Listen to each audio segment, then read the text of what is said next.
राधे राधे दोस्तों, जय माता दी। कैसे हैं आप सभी लोग? आई होप आप सभी लोग अच्छे होंगे, स्वस्थ होंगे और मस्त होंगे। तो मैं भी बहुत अच्छी हूँ। तो आज है नवरात्र का प्रथम दिवस। तो आप सभी लोगों को नवरात्र की ढेर सारी शुभकामनाएं और माता रानी का आशीर्वाद आप सभी लोगों पर हमेशा बना रहे। तो आज यहाँ से होती है हमारे दिन की शुरुआत। तो आज नहा धोकर हम हो चुके हैं रेडी, क्योंकि करनी है माता रानी की स्थापना, कलश स्थापना और ज्वारों को बोना है। तो बस चलिए फटाफट हम करते हैं आगे तैयारी।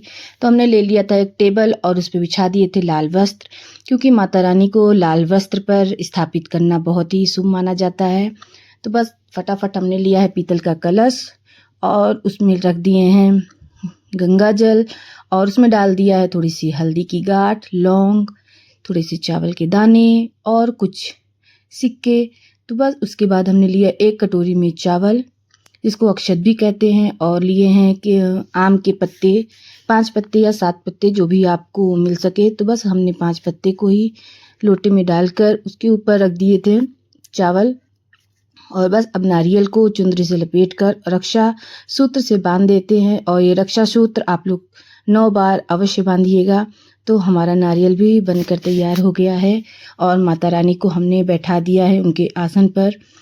तो हमने लिया यहाँ टेबल के ऊपर हमने रखा है एक चौकी, जिस पर हम माता रानी को विराजमान किए हैं। और उसके बाद यहाँ पर हम ये कलश को रखेंगे। माता रानी के सिर का मुख जिस साइड होता है उसी साइड हमको कलश की स्थापना करनी चाहिए, क्योंकि ये बहुत ही अच्छा होता है। तो आप लोग जब भी करिएगा तो माता रानी के सिर का मुख जरूर देखकर करिएगा। जिस साइड सिर का मुख हो उसी साइड आप लोग कलश की स्थापना करिएगा। तो बस हमने कलश की स्थापना कर दी है और इसके बाद अब है हमें ज्वार बोने की तैयारी करनी है। तो चैत्र नवरात्रि में ज्वार का बहुत ही महत्व होता है, इसलिए आप सभी लोग ज्वार अवश्य बोइएगा, क्योंकि ज्वारों से घर में शांति, सुख, समृद्धि का विकास होता है। इसलिए चैत्र नवरात्रि में ज्वारों का बहुत ही ज़्यादा महत्व है। तो इसके बाद हम जो ये ज्वार है इसको हमने रात में भिगो कर रख दिया था।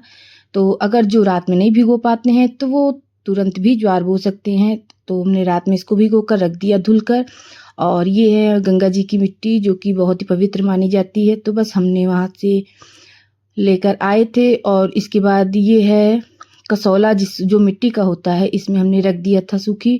और इसके बाद ज्वार को हमने इसमें डाल दिया है जो भिगोया था, और ऊपर से मिट्टी को हमने बराबर करके रख दिया है। इसके बाद इसमें करेंगे हम, इसको रखने से पहले इसके नीचे हम थोड़ा सा अक्षत जरूर रखेंगे, कलश के नीचे भी, माता रानी के स्थान पर भी। और ये जो ज्वारों का पात्र रखेंगे इसके नीचे भी हम थोड़ा सा चावल का अक्षत जरूर रखेंगे, जो कि बहुत ही शुभ होता है। तो बस चलिए इसके बाद हम इसमें टीका, चंदन, रोली लगाकर इसको इसका स्थान दे देंगे। तो बस कुछ सामान हमारे टेबल पे रखे हैं, तो कुछ सामान इधर है, क्योंकि घर में काम भी लगा हुआ है, तो जिसकी वजह से थोड़ा सा सामान इधर उधर हो गया है। तो माता रानी सब जानती हैं। और ये देखिए हमने फूलों से माता रानी का स्थान भी सजाया हुआ है और थोड़ी सी लाइट वगैरह भी लगा दी है, जिससे कि बहुत ही सुंदर लगता है वहाँ का दृश्य। और मतलब मन में एक अलग सा ही विश्वास आ जाता है, जो कि हमें बहुत ही अच्छा लगता है। तो आप लोग कैसे पूजा करते हैं ज़रूर बताइएगा। और इधर हमारे लड्डू गोपाल, तीनों लड्डू गोपाल भी विराजमान है। और हमने आज एक ही तरह की लड्डू गोपाल को ड्रेस पहनाई है, जो कि येलो कलर की है। तो बस इसके बाद हम करते हैं शिव जी की भी पूजा। शिव जी को स्नान वगैरह करा देते हैं, क्योंकि शिव जी को डेली भी स्नान कराना चाहिए।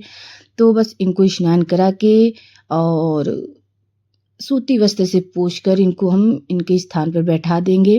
तो हम इनको डेली स्नान कराते हैं, क्योंकि कहा जाता है कि शिव जी को हमेशा सुबह शाम दोनों समय स्नान कराना चाहिए। सुबह तो हो सकता है, लेकिन शाम को अगर ना हो पाए तो आप लोग जल जरूर समर्पित करिए, जो कि दिया जाता है। तो बस इसके बाद इसका पानी हम डाल देते हैं पेड़ में, क्योंकि हमारे यहाँ समी का भी पेड़ लगा हुआ है। तो बस इनको नहलाने के बाद जो पानी होता है, जल होता है, उसको हम डाल देते हैं।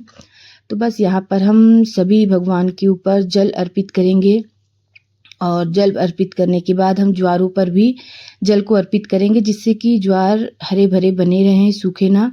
और इसके बाद हम धूप धूपबत्ती और दिए को भी प्रज्वलित करेंगे। तो जो भी आप करें उसके यहाँ पर भी आप धूप और दिए को प्रज्वलित करें, वहाँ पर आप अक्षत को ज़रूर रख दें, जो कि शुभ होता है। और अक्षत को ज़रूर सभी देवी देवताओं को ऊपर डालना चाहिए। तो बस यहाँ पर हम दिए को प्रज्वलित करेंगे, इसके बाद आगे की पूजा करेंगे, क्योंकि दिया प्रज्वलित किए बिना आगे की पूजा हम नहीं करते हैं। तो बस दिए को चल रहे हैं प्रज्वलित करने, और काफ़ी समय हो गया था और पूजा करने में, क्योंकि आज पहला दिन था, स्थापना करनी थी, इसलिए समय तो लग ही जाता है। बाकी डेली की पूजा तो हमारी ज़्यादा समय नहीं होगी, क्योंकि स्थापना में ज़्यादा समय लगता है। सभी के घरों में ऐसा होता है कि सुबह का टाइम पता ही नहीं चलता है, माता रानी का आगमन करते करते कितना समय हो जाता है।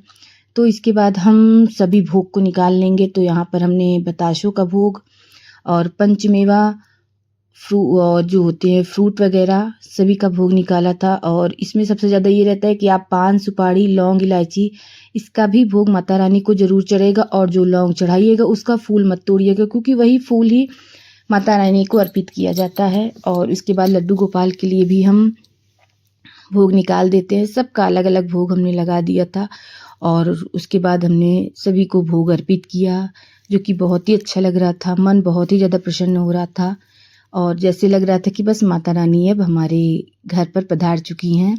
तो चलिए माता रानी का स्वागत करते हैं।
यहाँ पर हमारी पूजा संपन्न हो रही है, तो माता रानी को हमने श्रृंगार का भी सामान चढ़ा दिया, जिसमें चूड़ी, सिंदूर, बिंदी, नेल पॉलिश और गले के मंगलसूत्र ये सब होते हैं। और ज़रूर आप लोग श्रृंगार का सामान माता रानी को अर्पित करिएगा। और हमारी यहाँ पूजा संपन्न होती है, तो चलिए करते हैं आरती की तैयारी। तो बस हम लोग कर लेते हैं आरती। और इसके बाद आरती करने के बाद हमें जाना था मंदिर में भी दर्शन करने के लिए। तो बस यहाँ पर आरती हमारी होती है समाप्त और उसके बाद हम पहुँचेंगे मंदिर में दर्शन करने के लिए और फिर चलिए चढ़ाते हैं जल वगैरह तुलसी के पेड़ में, समी के पेड़ में और नीम के पेड़ में, सबको दे के उसके बाद मिलते हैं आपको हम नवरात्रि के दूसरे दिन के व्लॉग में।